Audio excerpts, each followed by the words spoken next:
আজকে আমরা আলোচনা করব শরৎচন্দ্র চট্টোপাধ্যায়ের বিখ্যাত উপন্যাস গৃহদাহ নিয়ে। মাত্র কয়েক মিনিটে গল্প, চরিত্র, মূল কাহিনী সবকিছু আপনাদের সামনে এমনভাবে তুলে ধরব যেন পরীক্ষার হলে এই অংশ থেকে আসা যে কোনো প্রশ্নের উত্তর সহজভাবে দিতে পারেন। তাই ভিডিওটি শেষ পর্যন্ত মনোযোগ দিয়ে দেখুন। লেখক শরৎচন্দ্র চট্টোপাধ্যায় বাংলা উপন্যাস নাটকের অন্যতম শ্রেষ্ঠ কারিগর। তার রচনায় মধ্যবিত্ত সমাজ, প্রেম, সামাজিক কুসংস্কার, নারী পুরুষের টানপোড়েন স্পষ্টভাবে ফুটে ওঠে। জনপ্রিয় রচনা দেবদাস, চরিত্রহীন, গৃহদাহ, শ্রীকান্ত প্রভৃতি। গৃহদাহ প্রথম প্রকাশিত হয় 1920 সালে। সামাজিক উপন্যাস হিসেবে এটি বাংলা সাহিত্য ইতিহাসে খুব গুরুত্বপূর্ণ। মহিম অচলার স্বামী, আত্মমর্যাদাশীল, কঠোর, দরিদ্র কিন্তু গভীরভাবে স্ত্রীকে ভালোবাসে। অচলা শিক্ষিতা, সংবেদনশীলা কিন্তু দাম্পত্য জীবনের টানাপোড়েনে ভুগতে থাকা নারী। সুরেশ মহিমের বন্ধু, শিক্ষিত, সচ্ছল, উদার প্রাণ যুবক। বন্ধুত্ব আর অচলার প্রতি নীরব আকর্ষণের দ্বন্দ্বে জর্জরিত। উপন্যাস গৃহদাহ শুরু হয় মহিম ও সুরেশের সম্পর্ক দিয়ে। সুরেশ ধনী, শিক্ষিত, মার্জিত, উদার প্রাণ যুবক।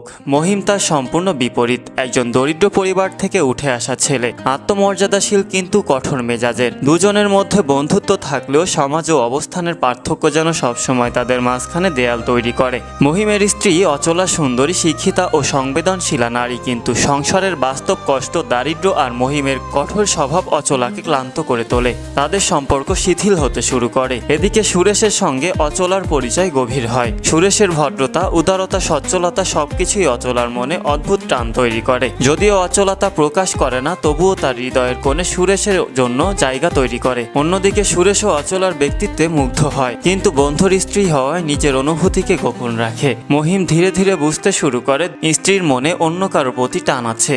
এই সন্দেহ আর অভিমান তার আত্মসম্মানে আঘাত করে। সে অন্তরে অন্তরে জ্বলে ওঠে।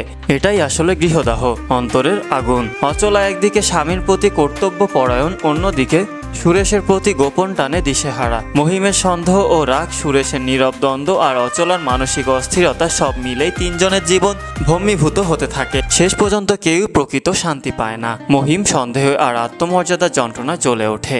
অচলা ভালোবাসা ও কর্তব্যের টানাপোড়েনে ভেঙে পড়ে। সুরেশ বন্ধুত্ব আর ব্যক্তিগত অনুভূতির দ্বন্দ্বে নিঃশব্দে ক্ষত হয়। গৃহদাহ আসলে কোনো সাধারণ প্রেম কাহিনী নয়, এটি মানুষের ভেতরে দহন, দাম্পত্যের অশান্তি, সন্দেহ ও অসম্পূর্ণতার প্রতীক। বন্ধুরা, এভাবেই আমরা আজকের আলোচনায় জেনে নিলাম শরৎচন্দ্র চট্টোপাধ্যায়ের গৃহদাহ উপন্যাসের মূল কাহিনী, চরিত্র, থিম আর পরীক্ষার জন্য প্রয়োজনীয় সব দিক। আশা করি এখন আর গৃহদাহ নিয়ে আপনার কোনো বিভ্রান্তি থাকবে না। মনে রাখবেন, যে কোনো চাকরির পরীক্ষার আগে এই চ্যানেল থেকে একবার ঘুরে আসলে মাত্র কয়েক মিনিটে বাংলা সাহিত্য সম্পর্কে পরিষ্কার ধারণা নিতে পারবেন।